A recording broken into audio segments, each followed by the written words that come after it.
Merrick and his silver swords were waiting in the tree line, heavy warhammers and archers ready to turn my light lance into scrap metal. They were on the private comms laughing about the pink-shirted rat they were about to drown in the woods.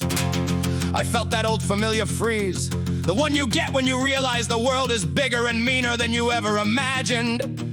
But then I looked at the sensors, I saw the gas mining relay, a Steiner standard H3 manifold pulsing right in the center of their formation.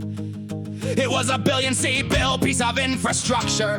To Merrick, it was cover. To me, it was the biggest bomb on the planet. Ah! Oh!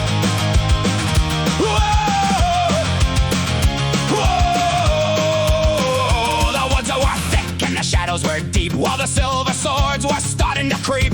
They had the armor and they had the range, counting their C-bills and looking for change. I sat in my locust, shivering cold in a neon pink shirt that was bright and was bold. The sweat was a river, my heart was a drum, waiting for the moment the hammer would come. I looked in the mirror, a hell of a sight, a half-naked captain ready to fight. The crop top was riding way up past my chest, putting my commanders bright to the test. Skin chimed in, hey strip, you look cute in the glow, while I was watching the methane line flow. Shut up, I barked and watched for the spark. We're about to turn daylight right out of the dark. I remember the warrens, the way the pipes hum when the pressure is high and the filters are scum. A H3 manifold is a delicate beast. If you strip the regulators, it's a fiery feast. I didn't fire at Merrick, didn't fire at his steel. I fired at the valve on the mechanical wheel. One burst from the machine guns, one lucky hit, and the logic of the machine started to spit. Oh, it's the Inferno, ledge up the cost of the wind.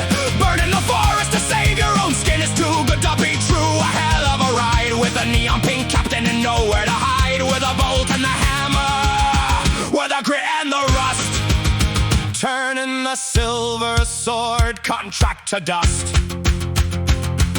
The safety lights flickered, the manifold groaned, while Merrick and his killers were caught and were stoned. A pillar of green flame roared up to the sky as the methane ignited and started to fry. The forest was an oven, the air was a torch, giving the silver swords a Steiner great scorch. Their heat sinks were screaming, their ammo went cook as I pulled my crew out by the tactical book. We watched from the ridges, the swords turned to ash, while the Steiner outpost was saved from the crash. The general called up, his voice full of fire. You blown up the relay, you sparked the entire. That gas mine was worth more than 10 of your ships. Don't expect any C-bills to cross through your lips. He cut the transmission, he left us in the cold while we sat in our cockpits, tired and old.